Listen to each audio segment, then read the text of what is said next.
جناب ابو طالب علیہ السلام کے بارے میں جو بات چل رہی ہے، کیا شان ہے میرے رئیس بطحا کی، سردار مکہ کی، کفیل محمد عربی علیہ الصلوۃ والسلام کی، اور اعتماد خدا بندی حضرت ابو طالب علیہ الصلوۃ والسلام کی، جو یقیناً اللہ کا اعتماد ہے۔ میں یہ بات عرض کرنا چاہوں گا کہ لوگ تو حضرت ابو طالب علیہ الصلوۃ والسلام کے ایمان پہ باتیں کر رہے ہیں نا، تو آئیے یہ ہمارے علامہ علی الاجہوری المالکی، وہ اپنے فتاویٰ میں اور امام تلمسانی شفا شیف کے حاشیے میں یہ لکھتے ہیں، موجود ہے، شفا شیف کے حاشیے میں بھی موجود ہے کہ حضرت ابو طالب علیہ السلام کا تذکرہ اگر تم کرنا چاہو تو وہ اس طرح کرو کہ وہ اپنے قول و فعل سے سرکار دو عالم صلی اللہ علیہ وآلہ وسلم کے حامی و ناصر تھے، اور اس طرح ہرگز بھی ان کا تذکرہ نہ کرو کہ جس میں کراہت ہو۔ اور اس کے بعد وہ ارشاد فرماتے ہیں، بڑا توجہ طلب الفاظ ہیں کہ وَذِكْرُهُ بِمَكْرُوهٍ، حضرت ابو طالب علیہ السلام کا ذکر ناپسندیدہ طریقے سے کرنا اذیۃ للنبی صلی اللہ علیہ وآلہ وسلم، یہ نبی کریم صلی اللہ علیہ وآلہ وسلم کو اذیت دینا ہے۔ تو میں ان لوگوں کو متوجہ کرنا چاہوں گا ایک اچھے مشورے کے طور پہ، خیر خواہ کے طور پہ، باقی مرضی اپنی ہے ہر کسی کی، یہ ہمارے اہل سنت کے ہی بزرگان دین ہیں جنہوں نے لکھا ہے۔ صرف اہل سنت میں کسی ایک بزرگ کا نام لے کر یہ چڑھائی کرنے کی کوشش کرنا کہ ابو طالب علیہ السلام کے بارے میں ایسا نہ کہو ویسا نہ، یہ بھی اہل سنت ہے۔ امام تلمسانی اہل سنت نہیں ہے، علامہ علی الاجہوری اہل سنت نہیں ہے، شفا شیف کی شرح لکھنے والے وہ اہل سنت نہیں ہے۔ انہوں نے لکھا ہے کہ وَذِكْرُهُ بِمَكْرُوهٍ، حضرت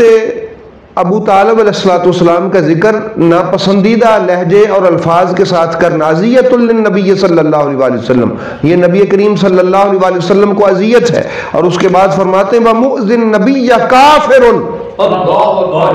اور نبی کو اذیت دینے والا کافر ہوتا ہے۔ اور کافر بھی کون؟ وَالْكَافِرُ يُقْتَلْ، اور وہ والا کافر کہ جس کو قتل کرنا واجب ہے۔ تو اب آئیے ان محدثین کو آپ کس کھاتے میں ڈالیں گے کہ جنہوں نے کہا کہ حضرت ابو طالب علیہ السلام کا ذکر کرنا ناپسندیدہ الفاظ کے ساتھ اور رویے کے ساتھ وہ نبی پاک سرکار کو اذیت ہے، تو اور سیدھا ہی کافر ہی کہہ دینا، کیا یہ رسول پاک صلی اللہ علیہ وآلہ وسلم کو اذیت نہیں ہے؟ اس لیے توجہ کی بات ہے یہ۔ اور اس کے علاوہ جو حضرت قاضی احمد بن زینی الدہلان المکی، ان کی جو کتاب ہے اسن المطالب فی نجات ابی طالب علیہ الصلوۃ والسلام، وہ اس میں نقل فرماتے ہیں کہ احمد بن حسن الموصلی الحنفی، ان کا قول انہوں کا لکھا ہے کہ وہ جو تھے نا امام احمد بن الحسین الموصلی حنفی، انہوں نے علامہ محمد بن سلامہ القضائی، جن کا وصال 454 ہجری میں ہوا ہے، ان کی کتاب جو شہاب الاخبار ہے، اس کے حاشیے میں لکھا ہے، یہ علامہ محمد بن سلامہ القضائی نے حاشیہ لکھا تھا شہاب الاخبار کا،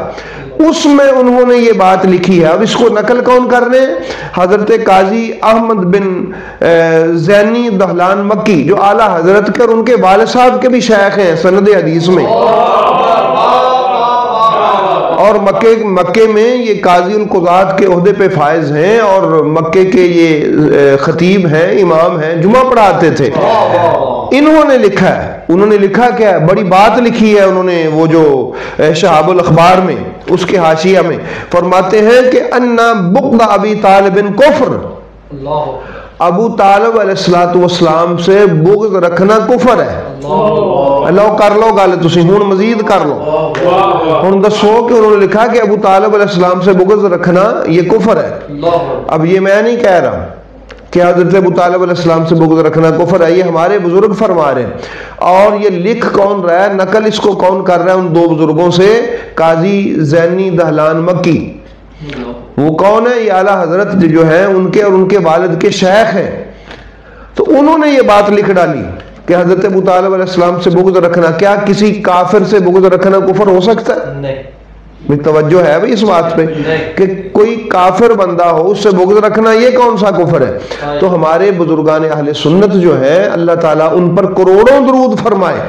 ان پر کروڑوں اللہ پاک سلام فرمائے میرے محبوب کریم صلی اللہ علیہ وسلم کی اتباع میں، کہ جنہوں نے یہ اہل سنت کے سامنے یہ باتیں رکھی ہیں کہ لوگوں تم ان کے ایمان اور کفر پر الجھتے پھرو تو اپنے ایمان کی خیر مناؤ۔ صرف ان کے ایمان و کفر پر نہ الجھتے پھرو بلکہ اپنے ایمان کی خیر مناؤ، کہیں ایسا نہ ہو کہ حضرت ابو طالب علیہ السلام پر بحث کرتے اپنے ہی رگڑا نکال بیٹھو۔ تو میں متوجہ کرنا چاہوں گا اہل ایمان کو کہ حضرت علی علیہ السلام کے بابا کی بہت بڑی شان ہے، تو میں تو الحمدللہ ہم تو کرتے ہی رہتے ہیں، تو خدا بندے لم یزل ابو طالب علیہ السلام کا صدقہ ہماری نسلوں میں ایمان کی شرینی اور حلاوت کو جاری و ساری فرمائے۔